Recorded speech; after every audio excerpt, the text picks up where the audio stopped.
જાફરાબાદ શહેરમાં આગની ઘટના બની હતી, જ્યાં પીપળી કાંઠાના તલાવડીએ આગ લાગવાની ઘટના બની અને રહેણાંક વિસ્તારમાં માછલીના માંડવામાં આગની ઘટના બની હતી। ત્યારે ડીઝલ ભરેલા બેરલ તેમજ ગેસના બાટલા ફાટતા જ આગ લાગી હોવાની પ્રાથમિક વિગતો સામે આવી છે। તો આગમાં 3 જેટલા ઝૂંપડા બળીને ખાખ થઈ ગયા। આગ લાગતા જ અફરાતફરીનો માહોલ ઘટના સ્થળ પર સર્જાયો હતો। તો ઘટનાની જાણ ફાયર વિભાગને કરવામાં આવી અને ફાયરની ટીમે ભારે જહેમત બાદ આગ ઉપર કાબુ મેળવ્યો। તો આગમાં લાખો રૂપિયાનું નુકસાન પણ થયું છે। આગ લાગી, શોર્ટ સર્કિટથી આગ લાગી અને આગ બુઝાવવા માટે થઈને ધારાસભ્ય શ્રી હીરાભાઈ સોલંકી અને ફાયર ફાઇટર સિન્ટેક્સ કંપનીનો અને નર્મદા કંપનીના બે ફાયર ફાઇટર આવી અને આગ બુઝાવવાનું તાત્કાલિક કામ શરૂ કર્યું અને આગ કાબૂમાં આવી ગઈ। અને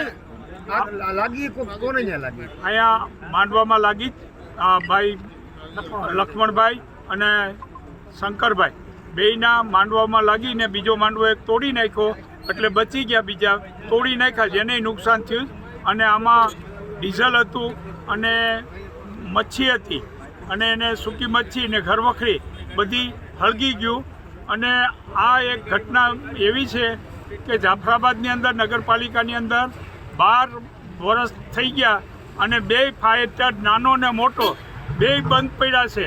તો સરકારશ્રીને વિનંતી છે કે આ જાફરાબાદમાં ચોથી આગ છે ખારવા સમાજની, અને આ ચોથી આગની અંદર લાખોના ઝાડ ને બધી બળી ગયું, છતાં ફાયર ફાઇટર જાફરાબાદની અંદર નથી।